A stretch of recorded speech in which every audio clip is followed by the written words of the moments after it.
Hi friends, मैं आरिता सिंह आज फिर हाजिर हुई हूँ आप लोगों के सामने। एक छोटी सी बातचीत नहीं कहूँगी, आज बातचीत के साथ साथ एक छोटी सी कहानी लेकर। और जैसे कि आप जानते हैं कि मुझे आप लोगों से मिलना बहुत अच्छा लगता है और उम्मीद करती हूँ कि आपको भी मेरे से मिलना बहुत अच्छा लगता होगा, इसीलिए मैं आप लोगों के पास सामने आती हूँ। तो आज की बातचीत इस तरीके से है, एक छोटी सी कहानी है मेरी।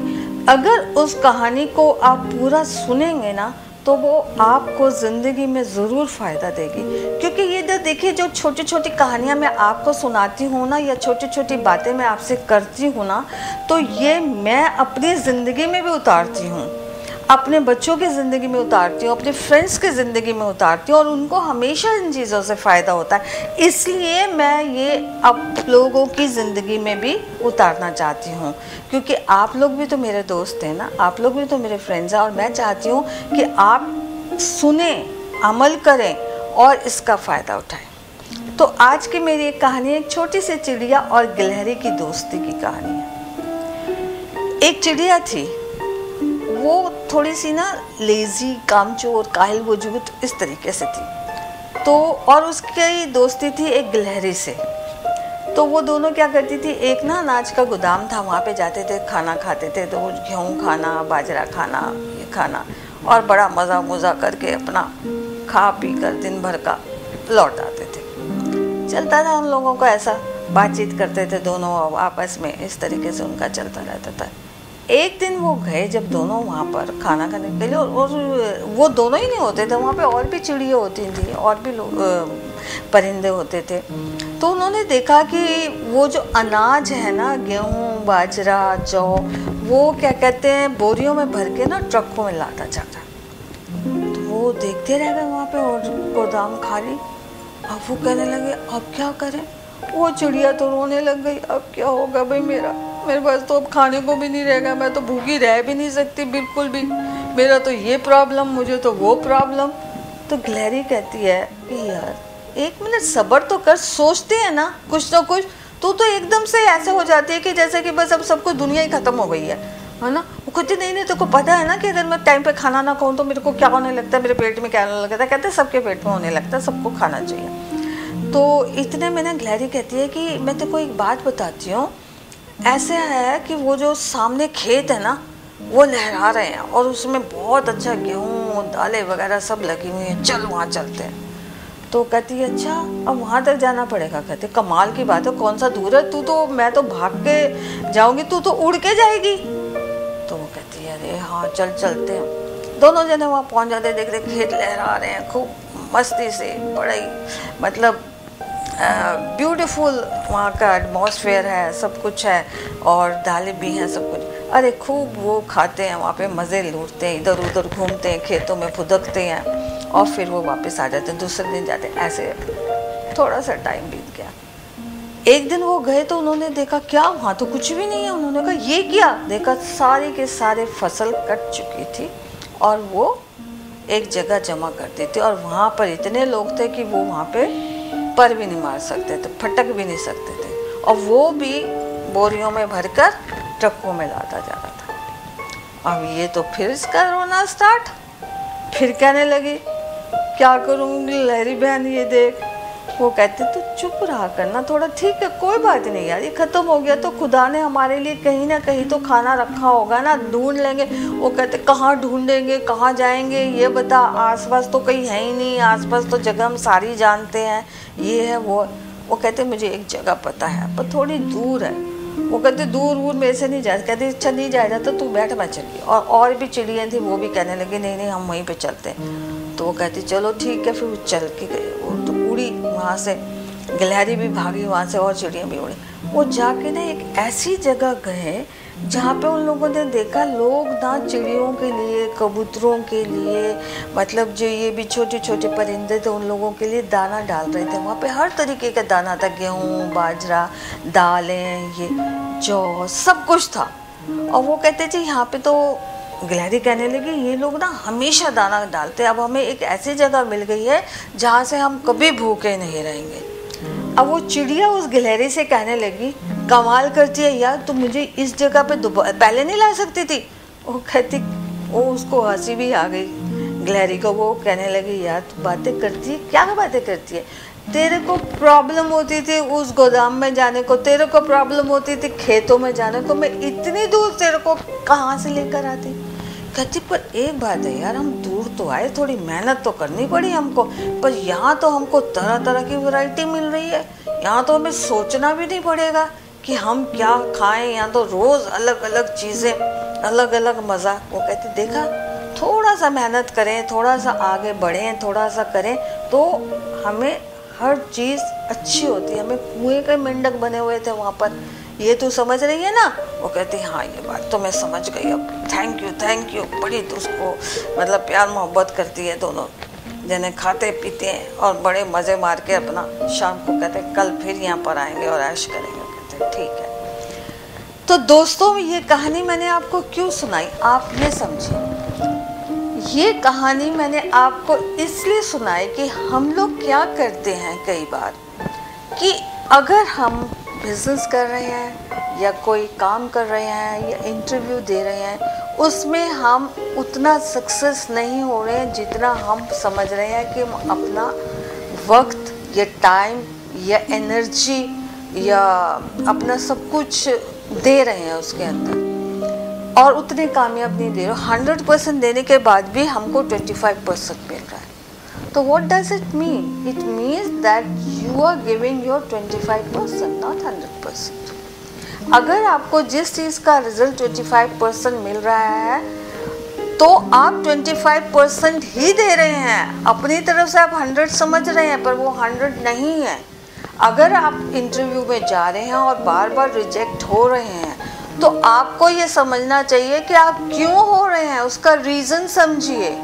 बिजनेस में आपको क्यों नहीं इतना फ़ायदा हो रहा है, उसका रीज़न समझिए। आपको अपनी नौकरी में प्रमोशन क्यों नहीं मिल रही है, उसका रीज़न समझिए। Because you are not giving your 100%। और अगर आप समझ रहे हैं आप 100% दे रहे हैं तो आपको अपना 100% का 200% करना पड़ेगा, 300% करना पड़ेगा इफ़ यू वांट कि आपको अपना रिजल्ट 100% मिले। समझ आई ना आपको बात मेरी? वो गिलहरी और वो चिड़िया कहाँ से कहाँ उड़ गई थी, तो आपको भी कहाँ से कहाँ जाना। इसका मतलब है मेहनत बढ़ानी है। जैसे जैसे मेहनत बढ़ाएंगे वैसे वैसे रिजल्ट गुड आने शुरू हो जाएंगे। ये बात समझनी होगी। हम लोग क्या करते हैं, हम लोग मेहनत नहीं बढ़ाते हैं। जो काम हम लोग कर रहे हैं ना उसको हम समझते हैं ओह हम तो बड़ा काम कर रहे हैं और हमें कुछ नहीं मिल रहा है, ये नहीं हो रहा। तो उसमें ना हम सोच सोच के डिप्रेस्ड होने लगते हैं, डिप्रेशन में जाने लगते हैं, हिम्मत हारने लगते हैं। कैसे होगा यार, कैसे करेंगे। पर हम ये नहीं सोचते कि हम गलत कहाँ हैं, क्यों गलत हैं। ये भी सोचने वाली बात है ना कि अगर हमें ये देखना चाहिए कि हमें अपनी गलती कहाँ पर हो रही है। हमारी मेहनत अगर 100% है तो हम उसको बढ़ा के 200% क्यों नहीं कर लेते हैं। ये बात सोचने वाली। मैं आपको एक बात बताती हूँ, मैं अपनी एक पर्सनल बात बताती हूँ आपको।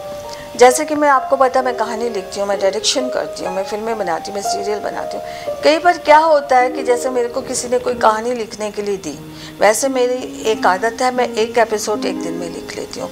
कभी कभी कहानी ऐसी होती है कि कहीं पे जाके कोई इमोशन या कोई चीज़ ना फंस जाती है, या कोई फिल्म लिख रही हूँ उसमें कोई जगह पे थोड़ा सा फंस जाती है। मेरी रात को आँख खुली लूट जाने के लिए, ऐसे ही आँख खुल गई, टाइम देखा 3 बजे 2:30 बजे, अरे यार इतना टाइम अभी से आँख खुल गई। और फिर उस वक्त नींद नहीं आती तो उस वक्त मेरे दिमाग में ना कहानी चलने लगती है। और कहानी चलती है ना, आप यकीन मानिए कई बार ऐसे अच्छे सीन आते हैं कि I get up from my bed, I come to my writing table और मैं कहानी लिखना स्टार्ट करती हूँ। चाहे मुझे आधा घंटा लगे, चाहे मुझे 1 घंटा लगे, I complete that scene, full scenario उसका मैं कंप्लीट करती हूँ। और जब मैं सवेरे अपने हस्बैंड को और अपने एसोसिएट को दिखाती हूँ तो ये कहते हैं इट्स बेस्ट, ब्यूटीफुल, आपने कब लिखा। मैं कहती हूँ ये मत पूछना मैंने कब लिखा, पर मैंने इसे कंप्लीट कर दिया क्योंकि ये आप लोगों को पहले पसंद नहीं आ रहा था। और मेरी एक आदत और भी है, अगर जैसे मैं कोई सीन लिखती हूँ या मैं कुछ करती हूँ, अगर वो सिर्फ मेरे घर वालों को पसंद नहीं आ रहा हो या मेरे दोस्तों को या सेट के ऊपर तो बाद में ही जाता है, मैं उसको उसी वक्त डिलीट कर देती हूँ। मैं ये नहीं कहती कि क्यों भाई मैंने तो बहुत अच्छा लिखा है। और अगर मैं शॉर्ट पे भी होती हूँ और कई चीज़ें, जैसे मेरे हस्बैंड एक बहुत अच्छे डायरेक्टर भी हैं, मैं भी डायरेक्टर हूँ, वो भी बहुत अच्छे डायरेक्टर हैं, टेक्निकल डायरेक्टर भी बहुत अच्छे, और मेरे एसोसिएट्स भी हैं, मेरे एसोसिएट वो कहते हैं कि थोड़ा सा मैम इसमें ऐसा कर दीजिए, ऐसे कर दीजिए। I said okay, give it back to me the scene. मैं 5, 10, 15 मिनट बैठती हूँ और उस सीन को रीराइट करती हूँ और सोच के करती हूँ इन्हें पसंद क्यों नहीं आया। अगर इन्हें पसंद नहीं आया तो पब्लिक को भी पसंद नहीं आएगा, और उसे मैं रीराइट करती हूँ। तो that is the thing, you know. तो वो जब मैं काम करती हूँ तो मैं अपना उसमें 100 या 1000% डालने की कोशिश करती हूँ। जब मैं 1000% उसमें डालती हूँ तो उसका रिजल्ट भी 1000 ही आता है, जो लोगों को पसंद आता है और अप्रिशिएट होता है। That's why I am known so much.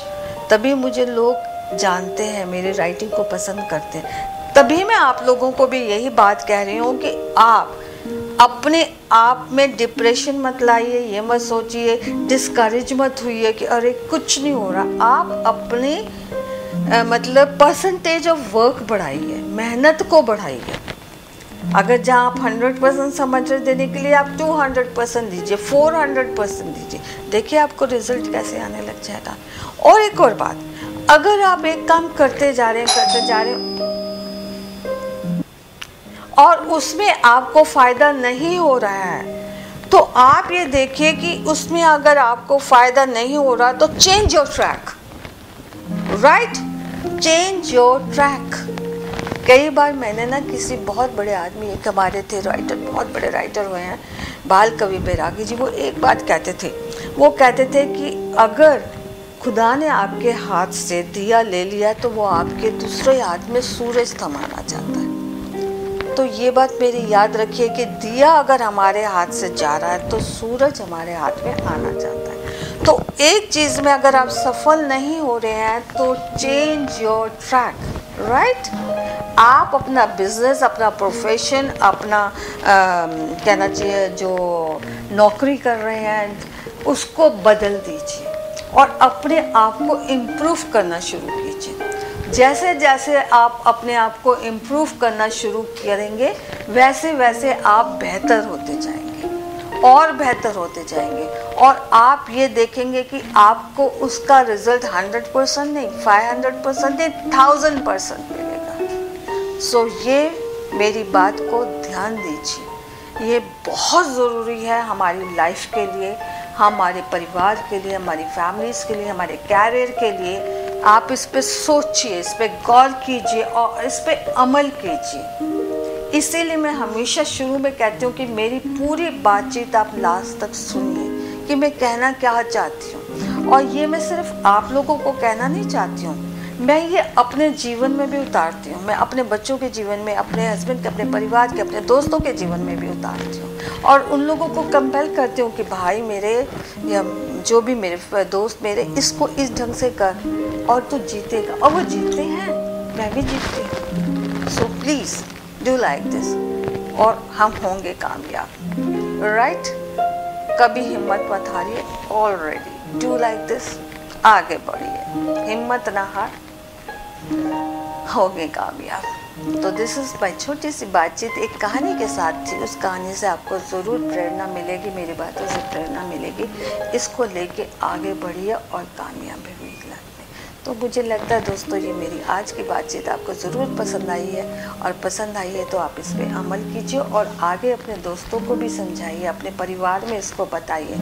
और मेरे चैनल एमी एंटरटेनमेंट को लाइक कीजिए, शेयर कीजिए और सब्सक्राइब कीजिए दोस्तों में, फ्रेंड्स में, परिवार में, रिलेटिव्स में, ताकि ये बात हर लोगों के काम आए। तो फिर मिलते हैं आपसे।